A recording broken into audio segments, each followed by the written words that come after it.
Hello students, dynamics में आपके पास 3 unit complete हो चुकी है। नेक्स्ट यूनिट आपके पास जिसमें हम पढ़ेंगे सेंट्रल ऑर्बिट। चैप्टर नंबर 9 आपका। डेफिनेशन है central forces. What is the central forces? A force whose line of action always passes through a fix point is called a central force. ठीक है, कि आपके पास जो प्लैनेट सिस्टम है वो इस टाइप से क्या करते, रोटेट करते हैं ना। ये आपका क्या है, सन है, अराउंड सन। तो आपके पास क्या करे, एक फोर्स मुझे लाइन ऑफ एक्शन, कि कोई भी आपने कोई फोर्स ले लिया, कोई अगर आपका किसी फिक्स पॉइंट को क्या करता है, ये हमने फिक्स पॉइंट ले लिया, अगर इससे पास करता है तो क्या कहेंगे, a force whose line of action always passes through a fix point. तो ये जो फोर्स है ये क्या कहलाएगा, सेंट्रल फोर्सेस, क्योंकि ये जो पाथ डिस्क्राइब कर रहा है ये सेंटर में बना है, ये आपका एक सर्कुलर मोशन में है। ठीक है, और फिक्स पॉइंट क्या कहलाएगा, आपका सेंटर ऑफ द फोर्स कहलाएगा। ठीक है, नेक्स्ट आपके पास डेफिनेशन है सेंट्रल ऑर्बिट क्या होता है। ये पाथ अभी बताया कि पाथ, जब आपके पास ये पाथ डिस्क्राइब हो रहा है, the path describe by a particle moving in a plane under the action of a force which is always directed towards a fix point. ये always directed to a fix point, directed to a fix point in a plane is called central orbit. ठीक है, central orbit क्या होता है कि आपके पास कोई भी पाथ डिस्क्राइब हो रहा है कि कोई पार्टिकल जो है वो किसी प्लेन में मूव कर रहा है और एक एक्शन, आपका जो फोर्स अप्लाई हो रहा है उसकी जो डायरेक्शन है किसकी तरफ है, फिक्स पॉइंट की तरफ है एक प्लेन में, तो क्या कहलाएगा, वो आपका सेंट्रल ऑर्बिट कहलाएगा। ठीक है, तो नेक्स्ट आपके पास इसमें एक थ्योरम बनती है सेंट्रल ऑर्बिट के ऊपर। तो central orbit is always plane curve, कि हम क्या कहेंगे, सेंट्रल ऑर्बिट जो कैसे शो करेंगे कि सेंट्रल ऑर्बिट हमारे पास एक प्लेन कर्व बनता है आपका ऑलवेज।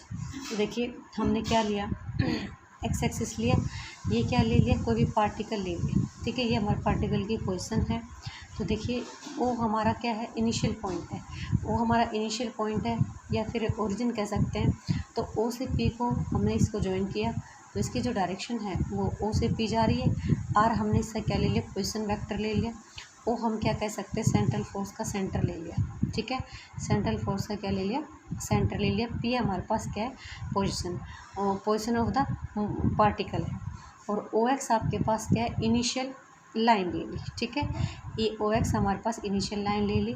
पी हमारे पास पार्टिकल का था कि पी जो है वो पार्टिकल की पोजीशन है इन टाइम टी के अकॉर्डिंग। तो ओ पी को मैंने पोजीशन वेक्टर का नाम दे दिया आर वेक्टर।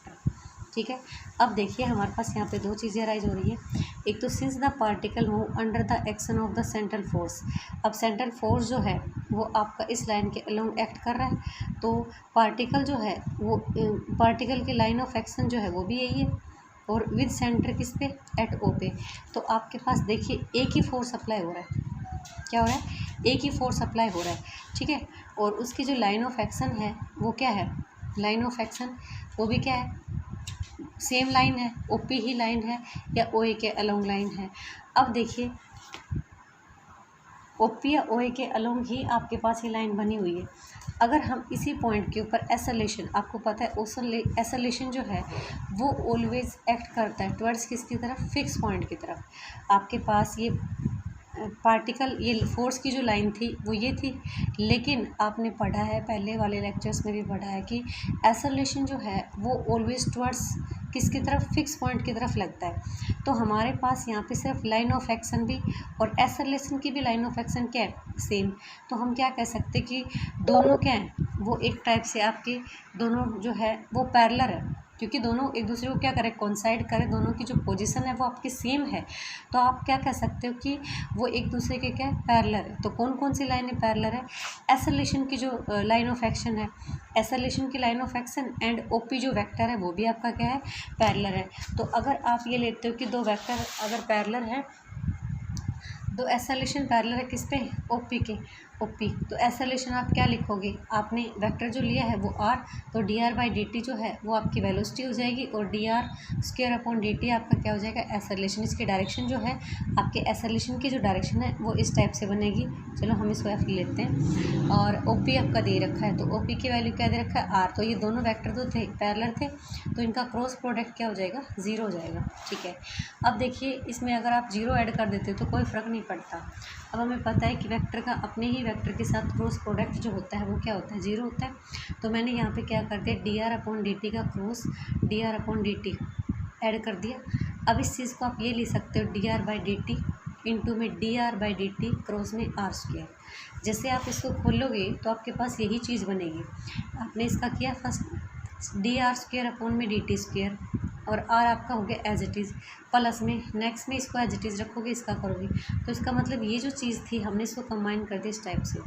अब हम इंटीग्रेट कर देंगे दोनों तरफ t टाइम्स, t के रेस्पेक्ट में इंटीग्रेट करोगे तो आपके पास लेफ्ट में रहेगा dr/dt क्रॉस में r, और इधर आपका तो कोई भी कांस्टेंट आ जाएगा जो कि हमने s कंसिडर कर लिया, इक्वेशन नंबर 1 बना दें। अब हमें पता है तीन वेक्टर का अगर स्केलर ट्रिपल प्रोडक्ट जीरो है, देखिए उसका जो आपका स्केलर ट्रिपल प्रोडक्ट जो आप कैसे लिखते हो, ए बी सी इस वाले सिंबल में लगा के लिखते हो जीरो, तो आप क्या लिख सकते हैं, ए डॉट, दो के क्रॉस को एक के डॉट एक थर्ड वेक्टर के साथ डॉट प्रोडक्ट लिखा जाता है।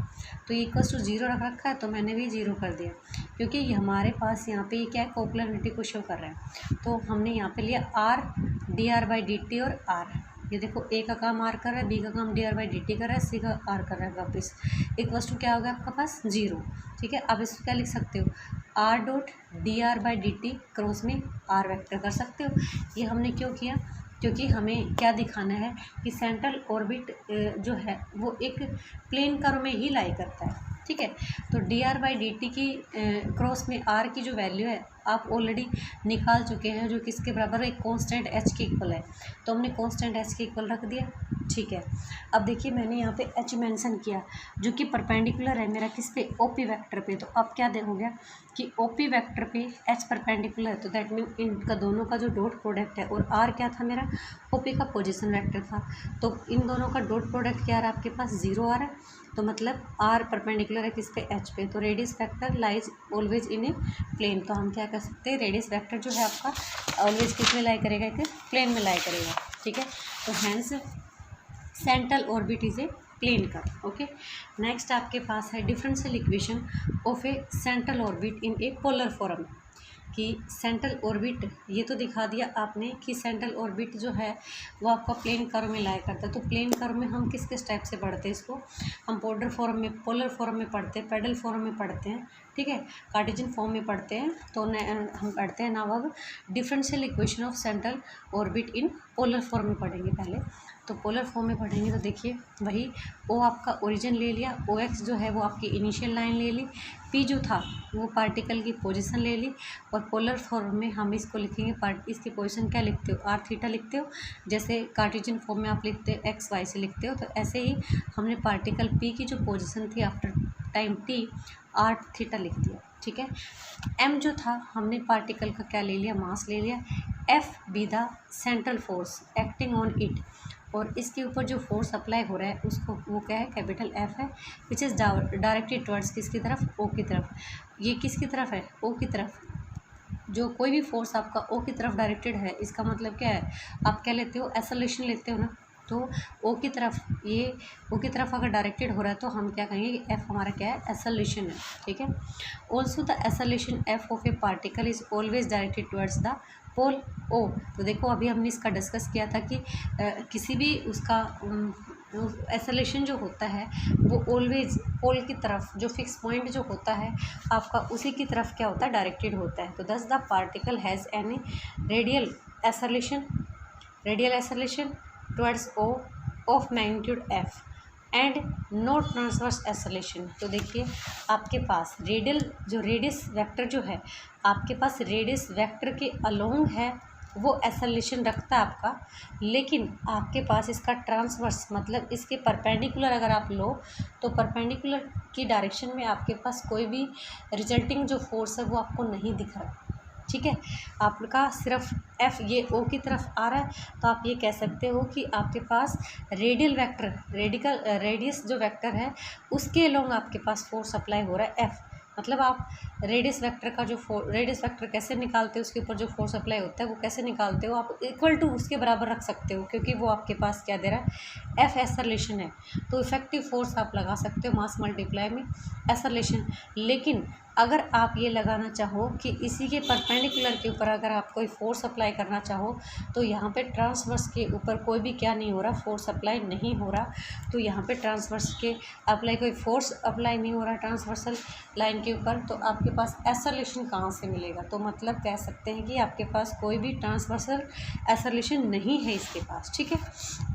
अब देखिए, इससे पहले इसमें जो रिजल्ट यूज़ होने वाले हैं वो हम करेंगे। तो देखिए, हमने कोई भी नई चीज़ नहीं ली है, वही पीछे वाला है। ओ आपका ओरिजिन है, ओ एक्स आपका इनिशियल लाइन है, पी जो थी वो आपके पार्टिकल आफ्टर टाइम टी के बाद जो पोजीशन रखी हमने, एम हमारे पार्टिकल का क्या था, मास था, और कैपिटल एफ जो था वो हमारा सेंट्रल फोर्स था, जो कि उस लाइन के ऊपर, ओपी लाइन के ऊपर एक्ट हो रहा है, लेकिन उसकी डायरेक्शन जो है वो हमारी क्या है, ओ। तो जब भी हम कोई भी जो फोर्स लगता है फिक्स पॉइंट की तरफ या टुवर्ड्स द पोल की तरफ, तो आप उसको क्या बोलते हैं, एसोलेशन बोलते हो, ठीक है। ओके, तो देखिए आपका रेडियल जो फोर्स है वो तो आपका लग रहा है, ठीक है, टुवर्ड्स ओ की तरफ, जिसका मैग्नीट्यूड आपके पास क्या है, एफ है। लेकिन आपका इस पॉइंट ओ के ऊपर, या फिर ये कहें कि आप ओपी जो लाइन है उसके परपेंडिकुलर डायरेक्शन के में कोई भी फोर्स अप्लाई नहीं हो रहा, ठीक है। तो देखिए, इसके लिए हम दो रिजल्ट ये अप्लाई करेंगे। एक तो रेडियल एसोलेशन, दूसरा ट्रांसवर्स एसोलेशन। तो रेडियल एसोलेशन आपके पास है, ठीक है, मास मल्टीप्लाई एसोलेशन निकाल दोगे, लेकिन आपके पास ट्रांसवर्स एसोलेशन नहीं है, जो कि इसके परपेंडिकुलर के अलोंग लगता है, ओपी वेक्टर के परपेंडिकुलर के अलोंग लगता है।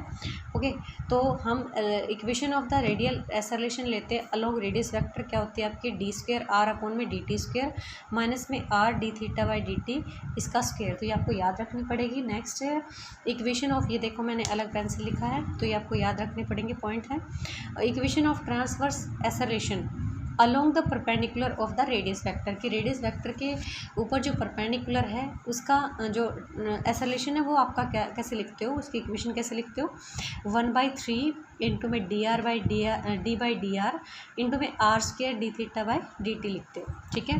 अब देखिए हम क्या करेंगे बारी बारी से। अब तो देखिए आपने दो ही रिजल्ट लिखे हैं, तो हमारे पास दो ही यहाँ से क्या बनने वाली, इक्वेशन बनने वाली। एक तो रेडियस वेक्टर के अलोंग बनने वाली है, दूसरी क्या है, उसके ट्रांसवर्स एसोलेशन के अलोंग, ट्रांसवर्स के अकॉर्डिंग या उसके परपेंडिकुलर के अकॉर्डिंग जो वेक्टर है उसके बनने वाली है।